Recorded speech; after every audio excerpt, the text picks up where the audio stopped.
Segundo a notícia de fato da Soraya Trambique e do Lindbergh Farinhas, teriam sido pagos R$70 mil e estariam sendo negociados outros 400 mil para comprar o silêncio dos envolvidos. Olavo Edu Carvalho, melhor canal de cortes do YouTube. O período que se inaugurou, então, é um período de teste de força. O teste de força vai ser entre o Flávio e a campanha versus o sistema. Eu conversei sobre isso na semana passada com o próprio senador Rogério Marinho e a diretriz que me foi informada é que eles vão partir para cima com tudo e enfrentar essa acusação mentirosa. O Rogério Marinho, inclusive, me pareceu muito tranquilo, né? As pessoas, inclusive, chegaram a falar que o Rogério Marinho estava chateado com a indicação do Alfredo Gaspar, mas, até onde eu sei, o nome do Rogério Marinho foi trazido ao Flávio e endossado o nome do Alfredo Gaspar foi endossado e trazido ao Flávio justamente pelo Marinho, né? Aliás, outra coisa que falaram, aproveito aqui para desmentir determinadas coisas que não deu para desmentir em outras oportunidades, que o Eduardo e a turma do Eduardo, eu acho que a turma do Eduardo sou eu, turma do Eduardo, não sei como é que a turma do Eduardo faz, mas eu seria da turma do Eduardo, que a turma do Eduardo tinha ficado contrariado com o Alfredo Gaspar. Bom, né, eu não sei, eu não sei expressar mais satisfeito do que eu falei no programa da semana passada. Postei no Twitter elogiando, falei que estava extremamente satisfeito. E se eu acho que tem uma coisa que vocês sabem, é que eu falo o que eu penso. Se eu não tivesse gostado, vocês saberiam. O Flávio, inclusive, acho que está, inclusive, puto da vida comigo, reclamou com terceiros de que eu venho no programa e reclamo das coisas da campanha dele. Eu falo, lamento, filho, meu trabalho é de ser comentarista político. Se eu não tivesse gostado, o bom disso é o seguinte, quando eu falar bem de algo aqui da campanha do Flávio, é porque eu gostei do que estava acontecendo. Quando eu falar mal, é porque eu não gostei. Não tem passada de pano, não tem, vou falar só porque é bom para a campanha, não tem. O Paulo Figueiredo apoia o Flávio Bolsonaro, pede voto pro Flávio Bolsonaro, mas você confia no que você vê aqui como autêntico e verdadeiro. E, aliás, eu conversei, com o Eduardo sobre o Alfredo Gaspar e ele estava muito feliz e muito satisfeito, né? Aliás, eu não vi ninguém da direita chateado até agora. Fiz uma pergunta, uma enquete com vocês e vocês falaram que 90 e tantos % de vocês estavam satisfeitos. 92, né, na enquete que a gente fez no programa anterior. Então o negócio é ir para cima. É passar essa história limpo e explicar cada detalhe. Esse é o tipo de conflito que quando nós vencermos, quando o Alfredo Gaspar vencer e continuar, a gente vai sair maior, né? E não é de hoje que a esquerda tenta essa carta, e não foi só com o Alfredo Gaspar. Aqui nos Estados Unidos, essa história de assédio sexual, eles fazem isso com todo mundo. Fizeram isso com o Brett Kavanaugh, quando o Trump indicou ele para a Suprema Corte Americana, não sei se vocês lembram. O que aconteceu? O Trump bancou, o Brett Kavanaugh enfrentou e saiu enorme depois dessa confusão, e até hoje é ministro da Suprema Corte dos Estados Unidos. Justice, como a gente chama aqui. Então a história mostra isso, que quando você enfrenta e quanto mais você parte para cima, melhor. Não pode ter recuo. O caminho é só enfrenta, vai para porrada.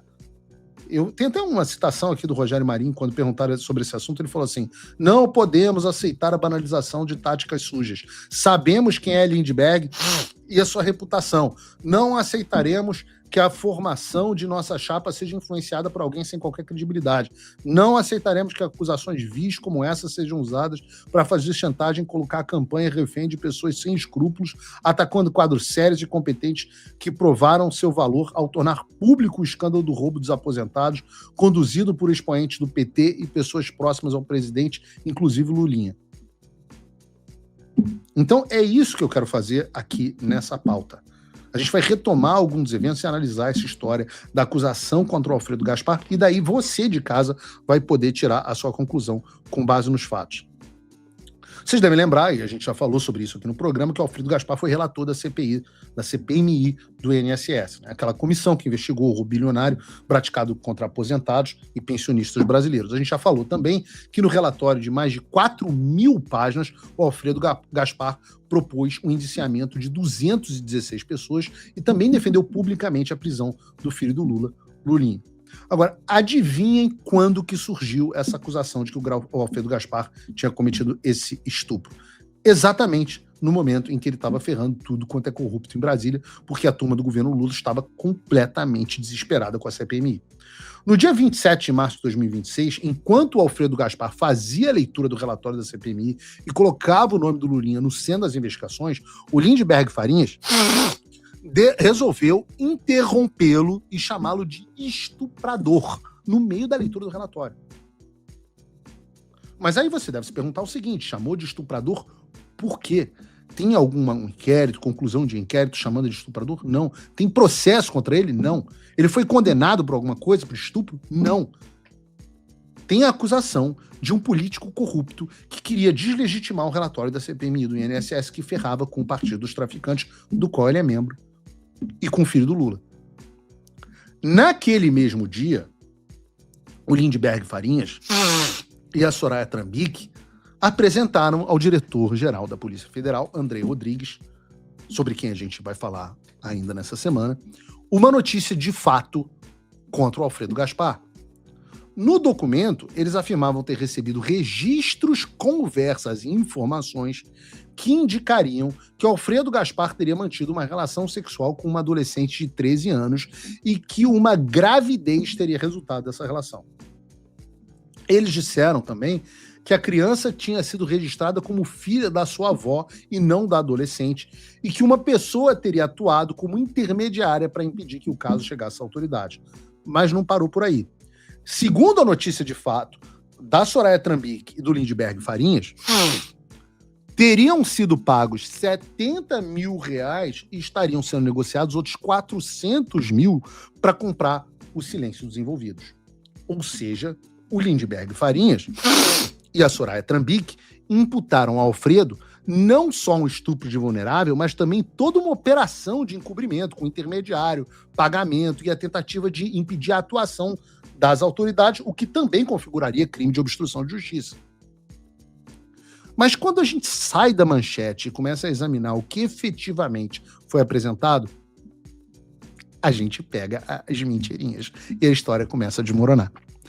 A primeira coisa que chama atenção é que o documento apresentado pelo Farinhas e pela Trambik não informa quando o suposto crime teria acontecido.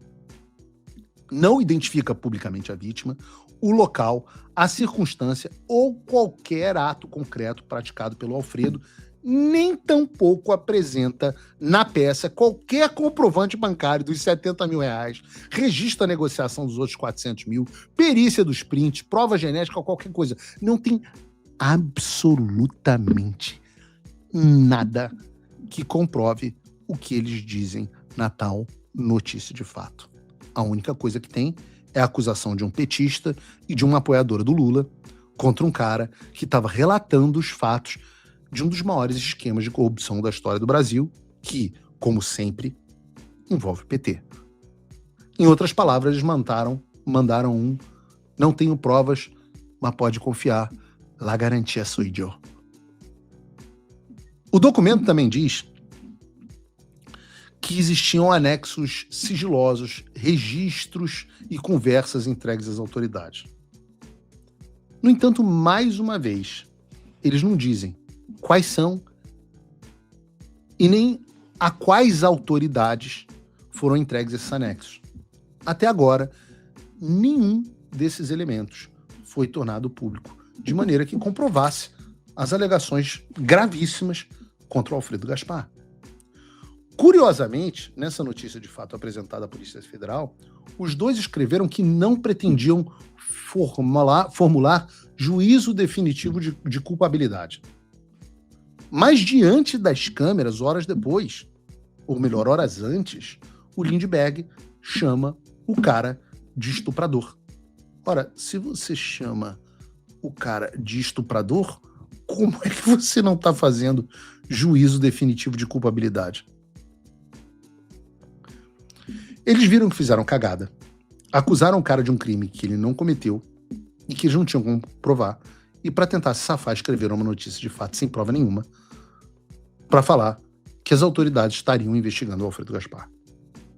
E, de novo, tanto eles sabem que fizeram cagada, não foi nenhuma cagada, mas que mentiram com um objetivo diversionista de tirar o foco, mas que mesmo chamando o cara de estuprador, depois eles disseram que a intenção deles não era atribuir culpa de ninguém.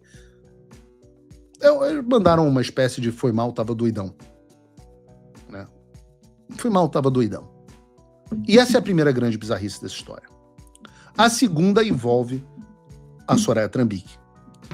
O Trump voltou. Isso já deve ter tirado um peso das suas costas. Mas e o Brasil? O nosso país continua atolado e achar que só a vitória do Trump vai resolver tudo é ilusão. Nada vai mudar sozinho. E pode ter certeza de uma coisa: ficar xingando muito nas redes sociais não vai fazer diferença nenhuma. Você vai continuar esperando alguém fazer alguma coisa por você? Um político? Um salvador da pátria? Esquece. Se ninguém tomar uma atitude, nada acontece. Eu tô fazendo a minha parte. Eu parei a minha vida por isso. Mas, se você quer saber como pode ajudar sem precisar largar tudo, a resposta é simples: apoiando quem está na linha de frente. Sem esse apoio, sem essa linha de suprimento, esse trabalho morre. Sem estrutura, ninguém avança.